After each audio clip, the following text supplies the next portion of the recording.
में सोने की सालाना 800 से 850 टन सोने की खपत होती है। वर्ल्ड गोल्ड काउंसिल के आंकड़ों के अनुसार इनमें से 80% की खपत ज्वेलरी बनाने में होती है, यानी हर साल 600 टन से अधिक सोना आभूषणों में ही खप जाता है। भले ही बाजार में धातु कितनी ही महंगी क्यों ना हो जाए, लेकिन इसकी मांग पर कोई खास असर नहीं पड़ता। लेकिन गोल्ड ज्वेलरी में बड़े पैमाने पर मिलावट का धंधा चल रहा है। जब लोग 22 कैरेट की ज्वेलरी पर लोन लेने जाते हैं या फिर इसे बेचते हैं, तब इस ठगी का खुलासा होता है। देश में आखिर में क्यों बढ़ रही है सोने की मांग, कैसे चल रहा है मिलावट का धंधा, इस तरह के तमाम सवालों के उत्तर देने के लिए हमारे साथ मौजूद हैं हमारे आज के expert, certified financial planner Jitendra Solanki ji. Jitendra ji, बहुत बहुत स्वागत है मनी 9 के इस मंच पर एक बार फिर आने के लिए और जागते रहो में शामिल होने के लिए। तो पहला सवाल आपसे जितेंद्र जी यही जानना चाहेंगे कि बहुत सारे मामले सामने आ रहे हैं जिसमें ज्वेलर से 22 कैरेट की ज्वेलरी खरीदी गई और बाद में पता लगता है कि जब उस पर लोन लिया जा रहा है तब पता चलता है कि ज्वेलरी में सोना तो आधा ही है। ये फर्जीवाड़ा हो कैसे रहा है, क्योंकि भारत अभी भी गांव का देश कहा जाता है, छोटी छोटी जगहों पर सुविधाएं भी हॉलमार्क की नहीं और लोग भरोसा करके सोना लेते हैं। तो इसको रोका कैसे जाए और इस फर्जीवाड़े की असली वजह आप क्या मानते हैं? देखिए, जो सोने में आजकल जो फर्जीवाड़ा हो रहा है और ये पहले भी होता था, इसकी एक सबसे खास वजह ये है कि सोना जब हम खरीदते हैं तो ज़्यादातर जो अगर आप देखेंगे हिंदुस्तान में तो बिना बिल के ख़रीदा जाता है। आप सोना, पैसा है आपके पास कैश, अब गाँव में तो कैश से डीलिंग होती है। आप कैश में गए, आपने सुनार से आपने सोना लिया और ज्वेलरी ली और वो ज्वेलरी फिर आपकी बेटी की शादी में यूटिलाइज हो जाती है। इसी तरीके से सोना खरीदा जाता है और शहर में भी बिना बिल के जो परचेज है वो काफ़ी होता है। अब होता क्या है, इसकी आड़ में ज्वेलर्स जो होते हैं वो क्या करते हैं कि जो सोना आपको 22 कैरेट का बेचा गया वो एक्चुअल में 18 कैरेट का होता है। उसमें कुछ केमिकल ऐसा मिलाया जाता है और साथ ही साथ मशीन जिसमें कि वो वे किया जाता है उसको भी इस तरह से एडजस्ट किया जाता है कि आपको वो 22 कैरेट ही दिखता है। लेकिन जब आप उस पर लोन लेने जाते हैं या उसको दोबारा बेचने जाते हैं तब ये आपको फर्जीवाड़ा नज़र में आता है। तो एक तो सबसे बड़ा मुख्य कारण यही है कि क्योंकि जो सोना है वो बिना बिल के परचेज काफ़ी होता है और मैक्सिमम मैं कहूँगा कि ज़्यादातर लोग बिना बिल के ही परचेज करते हैं। खासकर पुराने समय से चला आ रहा है कि हम बिना बिल के परचेज करते हैं सोना, शादियों में बिना बिल के परचेज होता है और वही गिफ्ट किया जाता है। तो उसी की आड़ में ज्वेलर्स ये करते हैं। अब क्योंकि एक आम ग्राहक को वो सोना है 22 का या 18, इसका कोई भी जो है ऑप्शन नहीं है, उसके बाद नॉलेज नहीं है कि वो ये पता कर सके उस समय, तो वो खरीद के चला जाता है और उसकी नज़र में तो 22 कैरेट ही है। लेकिन बाद में पता लगता है कि ये कम का था, 18 कैरेट का था, उससे भी कम का था। अब हॉल मार्किंग तो रिसेंटली आई है, इससे पहले हॉल मार्किंग नहीं थी। तो जब हॉल मार्किंग नहीं है, कोई तरीका नहीं है, तो ग्राहक के लिए पता लगाना बड़ा मुश्किल है कि उसको जो बेचा गया क्या वाकई में वो असली सोना था। तो विकल्प बचता क्या है फिर ऐसी जगहों पर? क्योंकि बहुत सारे मामले तो अब इस तरह के ऐसे आ रहे हैं कि हॉल मार्किंग हुई है और हॉल मार्किंग के बावजूद ज्वेलरी में फर्जीवाड़े पाए गए। ये कैसे संभव हो पा रहा है? और ख़ास तौर से इसे एक बहुत महत्वपूर्ण मानक माना जाता है और उसके बावजूद अगर इस तरह के मामले सामने आ रहे हैं तो फिर एक आम ग्राहक के पास विकल्प क्या बचता है? देखिए, हॉल मार्किंग जो है वो सोने की प्योरिटी चेक करने के लिए एक बड़ा कदम है। ब्यूरो ऑफ इंडियन स्टैंडर्ड जो BIS हम बोलते हैं, उसने ये लागू किया है। और अब इसको हम पहले प्रोसेस को हम समझते हैं। तो BIS क्या करता है कि AHC सेंटर्स होते हैं, ऐसे एंड हॉल मार्किंग सेंटर्स, वो जगह जगह इनको लाइसेंस दिया जाता है जो 3 साल का लाइसेंस होता है और फिर रिन्यू होता है। जो भी ज्वेलर के यहाँ गोल्ड बिकता है उसकी प्योरिटी AHC सेंटर जो है वो जांच करता है और उसकी प्योरिटी को सर्टिफाई करता है और वही हॉलमार्क प्रोडक्ट जो है फिर ग्राहक को बेचा जाता है। अब इसमें फर्जीवाड़ा कहाँ हो रहा है? हॉल मार्किंग के होते हुए 2 तरीके से हो रहा है। एक तो ये कि जो AHC सेंटर्स हैं, अब क्योंकि वो कोई प्राइवेट लिमिटेड कंपनी हो सकती है या मैं AHC सेंटर का लाइसेंस ले सकता हूँ, तो AHC सेंटर में बिना वेरीफाई किए सर्टिफिकेट दिया जा रहा है, उसकी आड़ में ये फर्जीवाड़ा हो रहा है। दूसरा, कुछ ज्वेलर्स जो काफ़ी केसेस ऐसे निकले हैं कि बिना कोई लाइसेंस लिए हॉल मार्किंग को यूज़ कर रहे हैं। वो अपनी एक लेज़र मशीन होती है उससे हॉल मार्क कर देते हैं और वही जो है ग्राहक को बेचा जाता है, हालांकि उनके पास कोई सर्टिफिकेशन नहीं है, कोई लाइसेंस नहीं है हॉल मार्किंग करने का भी। तो हॉल मार्किंग रहते हुए भी ये भी फर्जीवाड़ा होने लगा है और इसके लिए bureau of Indian standard BIS को ही कदम लेने होंगे। BIS जगह जगह छापे मारता है, AHC सेंटर पे मारता है छापे, उसको कहीं लगता है AHC सेंटर अगर ऐसा कर रहा है तो उसका लाइसेंस रद्द किया जाता है। इसके अलावा इंडियन कंज्यूमर्स को भी जो है जागरूकता लाने के लिए उनको भी ये बताना पड़ेगा कि आप अगर कोई ज्वेलरी लेने जाते हैं तो हॉलमार्क से ही आप हॉलमार्क जो ज्वेलरी होती है उसको ही लें। अब ग्राहक कैसे पता लगाएगा कि हॉलमार्क ज्वेलरी सही है या नहीं? तो BIS जो होता है, ब्यूरो ऑफ इंडियन स्टैंडर्ड, उसका एक ऐप है BIS केयर करके। जितने भी ज्वेलर जो हॉलमार्क ज्वेलरी बेचते हैं वो सब रजिस्टर्ड होते हैं BIS पे, और उनका जो डिटेल होता है वो BIS केयर ऐप में होता है। और जब BIS जो भी ज्वेलरी होती है उसमें एक यूनिक कोड इशू किया जाता है, तो उससे जो है अगर आप वेरीफाई करना चाहते हैं उस ऐप के ज़रिए आप वेरीफाई कर सकते हैं कि आपकी जो ज्वेलरी है क्या वो सही में हॉलमार्क्ड है और वेरीफाइड है।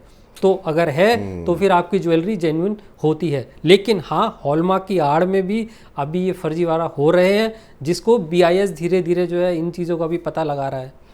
चलिए, तो सलाह यही है कि जागते रहिए। आप कहीं पर भी पड़ोस की दुकान से या फिर किसी रिश्तेदार के कहने पर कहीं से भी सोना मत खरीदिए। पता नहीं कितने कैरेट का गोल्ड आपको दिया जा रहा है। हमेशा जो बातें कही गई हैं सोलंकी साहब की तरफ से, उनका ध्यान रखें। BIS के रजिस्टर्ड जो हॉलमार्क की दुकानें हैं वहीं से आप जो है हॉलमार्क चेक कराएं, क्योंकि यहाँ पर भी लोग फर्जीवाड़ा करने की कोशिश कर रहे हैं। अब एक गोल्ड लोन पर आए उससे पहले एक छोटा सा सवाल ये है कि आम आदमी के पास इसके अलावा खासतौर से गांव में, छोटे शहरों में विकल्प क्या बचता है? क्योंकि ज़्यादातर लोग जैसे फैमिली डॉक्टर के पास जाते हैं, वैसे ही हम देखते हैं कि उनकी एक खानदानी कोई दुकान होती है या फिर जान पहचान के लोग होते हैं, वहीं से सोना लेते हैं। और ऐसे लोगों को ही बाद में चल करके कई बार धोखा भी होता है, क्योंकि जहाँ भरोसा होता है वहाँ कई बार धोखा भी होता है। क्या करना चाहिए? छोटी जगहों पर इतनी सुविधाएं अभी नहीं है कि लोग अवेयरनेस भी उतनी ज़्यादा नहीं फैली है। देखिए, अगर आपको जब आप ज्वेलरी लेने जाते हैं, अगर ज्वेलर ये फर्जीवाड़ा कर रहा है तो एक ग्राहक के लिए पता लगाना बड़ा मुश्किल होता है।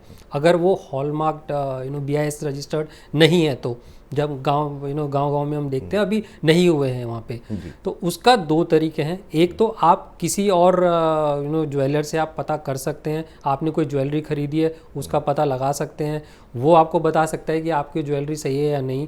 दूसरा, अगर कोई AHC सेंटर आपको मिलता है, आपके आसपास है, तो ग्राहक भी AHC सेंटर पे जाके कुछ रकम चुका के फीस पे करके, मेरे हिसाब से शायद 200 रुपये होगा, अपनी ज्वेलरी को वेरीफाई करवा सकता है। तो ये एक ऑप्शन आज आपके पास मिल गया है ग्राहकों को कि AHC सेंटर में जाके अपनी ज्वेलरी को वेरीफाई चेक करवा सकते हैं। वहाँ से आपको पता लग जाता है कि क्या आपकी ज्वेलरी जो आपको बेची गई वो सही है या नहीं। तो भरोसे की दुकान पर अगर सोना ले रहे हैं तो एक बार क्रॉस चेक जरूर कर लें, ताकि भविष्य में कभी किन्हीं कारणों की वजह से आपको उन सोने के बदले रकम की आवश्यकता हो तो ऐसा ना हो कि बहुत लंबे अरसे बाद पता लगे आपको कि आपके साथ ठगी हो गई है। अब सवाल आते हैं गोल्ड लोन को लेकर के कि गोल्ड लोन के नियम क्या हैं और गोल्ड की कीमत का कितने फीसद तक बैंक जो है वो लोन देते हैं? क्योंकि आजकल ये बहुत पॉपुलर टूल बन रहा है और बड़ी संख्या में इसका एडवर्टीजमेंट भी आ रहा है। और फाइनेंस कंपनियां या फिर बैंक कैसे इसकी कीमत निर्धारित करते हैं? इसके लिए कोई फिक्स नियम है या फिर हर कंपनी अपने हिसाब से तय करती है? देखिए, गोल्ड लोन जो है पेंडेमिक के टाइम पे काफ़ी दिया गया, और गोल्ड लोन एक्चुअली में अगर आप देखें तो शायद आपातकालीन स्थिति के लिए आपका गोल्ड को आप गिरवी रख सकते हैं और उस पर लोन ले सकते हैं। इसी पर्पज़ से ही पेंडेमिक के दौरान हमने देखा कि गोल्ड लोन के जो नंबर्स हैं वो सडनली शूट अप कर गए, क्योंकि सबको ज़रूरत थी पैसों की और सोना पड़ा था, तो सोने का यूटिलाइज कैसे करें, तो बेचने की बजाय उन्होंने लोन लेना जो है ज़्यादा अच्छा समझा। अब गोल्ड लोन में होता क्या है?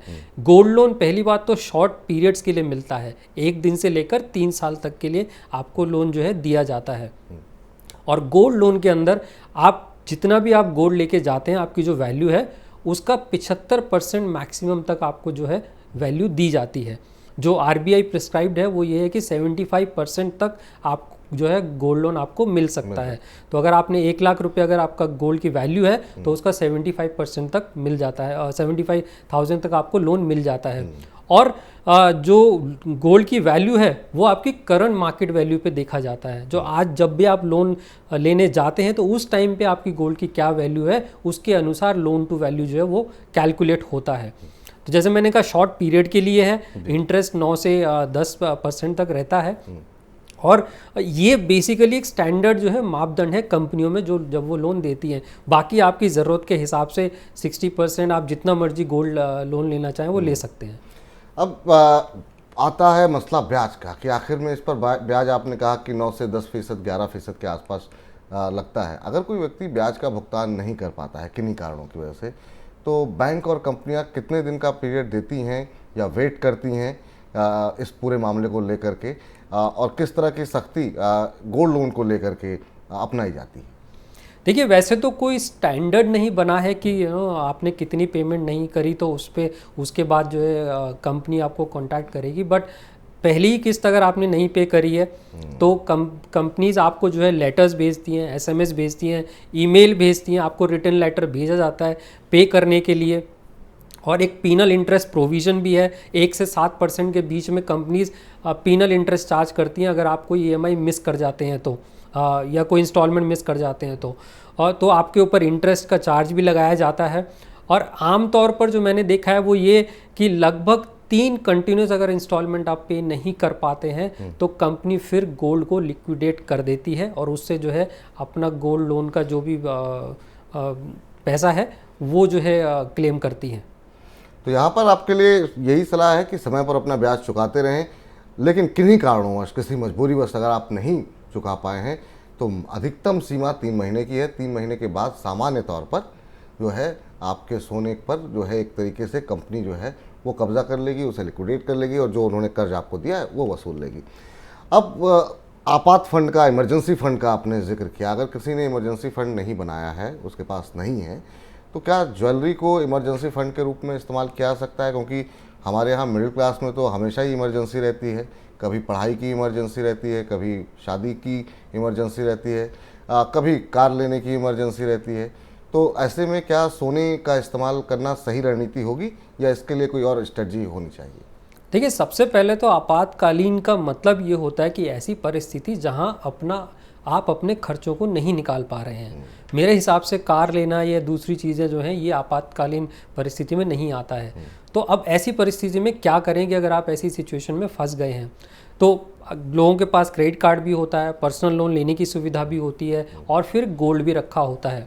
तो जब हम सब ऑप्शंस को देखते हैं तो उसमें गोल्ड पे लोन लेना ज़्यादा बेटर ऑप्शन हो जाता है। 2 कारण हैं। एक तो कोई और अगर आप लोन लेते हैं, personal loan, credit card loan अगर आप लेते हैं तो वो महंगे होते हैं, अनसिक्योर्ड लोन है, काफ़ी महंगे होते हैं और उनका ब्याज इतना ज़्यादा होता है कि आउटस्टैंडिंग बहुत बन जाती है।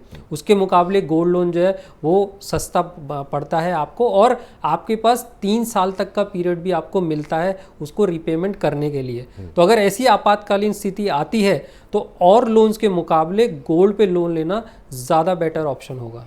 बाकी कर्ज के मुकाबले यहाँ पर ब्याज दरें कम रहती हैं, ये सुरक्षित रहता है। तो आपके लिए सलाह रहेगी कि यहाँ पर आप अगर गोल्ड लोन की तरफ जाते हैं तो वो हर लिहाज से आपके लिए बेहतर रहेगा। अब एक सवाल यहाँ पर आता है कि बहुत सारे लोग जो है सोने में हमारे यहाँ फिजिकल फॉर्म में रखते हैं। क्या जो लोग इन्वेस्टमेंट के लिए गोल्ड रखते हैं उनको फिजिकल फॉर्म में सोना रखना चाहिए, क्योंकि तमाम तरह की खतरे भी बने रहते हैं सोने को लेकर के, या फिर आपको उनको सलाह देंगे कि आप बॉन्ड के ज़रिए, चाहे गोल्ड म्यूचुअल फंड के ज़रिए या ETF के ज़रिए, किस माध्यम के ज़रिए निवेश के लिहाज से सोना बेहतर रहता है? देखिए मेरी राय में अगर गोल्ड में इन्वेस्टमेंट पर्पस है, यानी कि आप निवेश करना चाहते हैं, तो गोल्ड सॉवरेन बॉन्ड आज की डेट में बहुत अच्छा ऑप्शन है और आपको काफ़ी अच्छे बेनिफिट भी मिलते हैं। इसके अलावा गोल्ड ETF भी आपको मिलता है, गोल्ड फंड्स भी ऑप्शन है। तो अगर आप निवेश के लिहाज से देखें तो ये ऑप्शन ज़्यादा बेटर होंगे कंपैरिजन टू फिजिकल गोल्ड, क्योंकि फिजिकल गोल्ड में उसको रखना, उसकी कॉस्टिंग वो भी आपको पे करनी पड़ेगी, आपको लॉकर चाहिए रखने के लिए, फिजिकल गोल्ड है उसके अपने चार्जेस लगते हैं। तो वो सब ऑप्शन को देखते हुए अगर निवेश खाली ऑब्जेक्टिव है तो फिर सॉवरेन गोल्ड बॉन्ड मेरी राय में बड़ा अच्छा ऑप्शन है आज की डेट में, जिसमें आपको कैपिटल गेन एग्जेम्पशन भी मिल रहा है 8 साल के लिए, एक बकाया उसके ऊपर इंटरेस्ट भी आपको पे किया जा रहा है, तो वो ज़्यादा बेटर ऑप्शन होगा। अच्छा, एक चीज़ समझना चाहेंगे, क्या ये जो तमाम बॉन्ड्स, ETF, म्यूचुअल फंड के ज़रिए जो गोल्ड में निवेश हो रहा है, इनके माध्यम से भी लोन मिल सकता है क्या, या फिर आपके उसके लिए आपको गोल्ड लोन लेने के लिए फिजिकल फॉर्म में ही गोल्ड जरूरी होता है? देखिए जो अब जैसे गोल्ड म्यूचुअल फंड है तो वो सिक्योरिटीज हो जाता है, तो वो लोन अगेंस्ट सिक्योरिटीज हो जाता है, गोल्ड लोन नहीं होगा। गोल्ड लोन आपका केवल फिजिकल गोल्ड पे ही मिलता है। तो लोन अगेंस्ट सिक्योरिटीज के अपने इंटरेस्ट रेट हैं, उनका अपना क्राइटेरिया है। तो मेरी राय में लोन अगेंस्ट सिक्योरिटीज ज़्यादा अच्छा ऑप्शन नहीं है। अगर आपके पास फिजिकल गोल्ड है तो आप गोल्ड लोन पे जाएं तो वो ज़्यादा बेटर ऑप्शन होगा। चलिए अब आगे बढ़ते हैं और तमाम दर्शकों के भी सवाल हैं और उनको भी चर्चा करते हैं जितेंद्र जी के साथ। पहला सवाल हमको भेजा है राजेश त्यागी जी ने सहारनपुर से। 38 साल के हैं राजेश जी। अब इनका कहना ये है कि मेरे पास गोल्ड ज्वेलरी है और अचानक 2 लाख रुपए की इनकी इमरजेंसी आ गई है और इसके लिए गोल्ड लोन और पर्सनल लोन, ये 2 विकल्प इनके पास हैं, इनमें से कौन सा विकल्प बेहतर रहेगा? देखिए राजेश जी, पर्सनल लोन महंगा होता है, इन ब्याज दर काफ़ी ज़्यादा होती है और इसका कितना इंटरेस्ट आपको दिया जाएगा, कई बार आपकी प्रोफाइल, आपकी वर्किंग, आपकी कंपनी, इस पे बहुत कुछ डिपेंड करता है। दूसरा अनसिक्योर्ड लोन है, इसीलिए भी इसका ब्याज ज़्यादा रहता है। इसके कंपैरिजन में गोल्ड लोन सस्ता होगा, आपको कम ब्याज देना होगा और अगर आपकी रिपेमेंट कैपेसिटी है तो दोनों को कंपेयर अगर मैं करूं तो गोल्ड लोन आपके लिए ज़्यादा बेहतर होगा पर्सनल लोन की बजाय। आप कम ब्याज देंगे, वो आपके लिए ज़्यादा अच्छा ऑप्शन है। तो कम ब्याज देंगे अगर आपके पास गोल्ड रखा हुआ है और उससे आपकी जो इमरजेंसी फंड, जो भी इमरजेंसी हो, चाहे वो अस्पताल की हो, बीमारी की हो, तो उसको अगर पूरी हो सकती है उतने गोल्ड से, तो आप गोल्ड लोन की तरफ जाइए, वो आपके लिए आसान रहेगा। सुरेश चौहान जी ने अगला सवाल भेजा है और ये राजस्थान से हैं। ये जानना ये चाह रहे हैं कि अपनी शादी के लिए ज्वेलरी खरीदना चाहते हैं और ये सवाल इनका ये कि ज्वेलरी इन्हें कहाँ से खरीदनी चाहिए और किन बातों का ध्यान रखना चाहिए ताकि जो ठगी की तमाम खबरें वो पढ़ रहे हैं वो उससे बच सकें। देखिए, अब BIS ने मैंडेटरी कर दिया है कि गोल्ड ज्वेलर्स हैं वो हॉलमार्क गोल्ड ही बेचेंगे।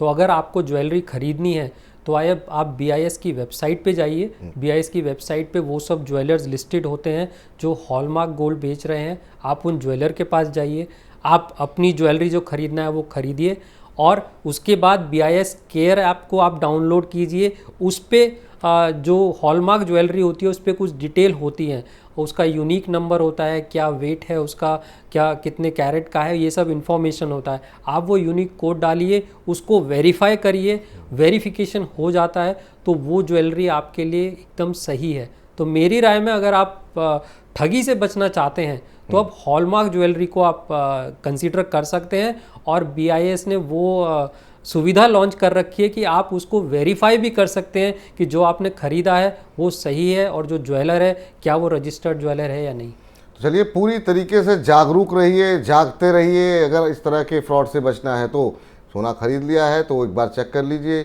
हॉलमार्क है कि नहीं। बिना हॉलमार्क के सोना मत खरीदिए और तब भी मन में शंका है तो एक बार चेक कर लीजिए कि BIS के साथ रजिस्ट्रेशन उसका है या नहीं है। चलते चलते सोलंकी साहब, आपसे अब ये जानना चाहेंगे कि कौन सी कुछ एक बातें आप बताना चाहेंगे सोने में निवेश को लेकर के या फिर सोना खरीदने को लेकर के, जो अक्सर लोग करते हैं, जो उन्हें नहीं करनी चाहिए, जिसके लिए उन्हें जागते रहना होगा, अलर्ट रहना चाहिए? देखिए, सबसे बड़ी बात, अगर आप सोना लेते हैं तो बिल के साथ लीजिए, क्योंकि आजकल बिल के अंदर जो भी आपको बिल मिलता है उसमें बहुत डिटेल्ड इन्फॉर्मेशन लिखा होता है, क्या कैरेट है, क्या प्योरिटी है, सब इन्फॉर्मेशन उसमें दिया होता है। और जब भी आप उसको बेचने जाएंगे तो वो बिल की ज़रूरत हमेशा आपको पड़ेगी, या आपका मान लीजिए अगर कोई एक्सीडेंटली अगर वो सोना चला जाता है तो उसको क्लेम करने के लिए आपको बिल की ज़रूरत पड़ेगी। तो मेरी राय में अगर आज आप गोल्ड सोना खरीदते हैं, ज्वेलरी खरीदते हैं, तो हमेशा बिल के साथ खरीदें। बिना बिल के साथ अगर आप अवॉइड कर सकते हैं तो कीजिए। एक समस्या और आती है, चलते चलते ये भी जानना चाहेंगे कि बहुत सारे लोग जब सोना लेते हैं और भले ही वो 24 कैरेट की जगह 22 कैरेट का मान लीजिए उनको बताया गया है, लेकिन जब वो बाद में उस पर लोन लेने जाते हैं या उसको गिरवी रखने जाते हैं तो ये कहा जाता है कि इस पे जो बाकी नग हैं वो उसकी वैल्यू जो है काफ़ी ज़्यादा लगा दी गई है और सोना तो इसमें कम इस्तेमाल हुआ है। तो आभूषण खरीदते समय क्या इन सब चीज़ों पर भी ध्यान देना चाहिए?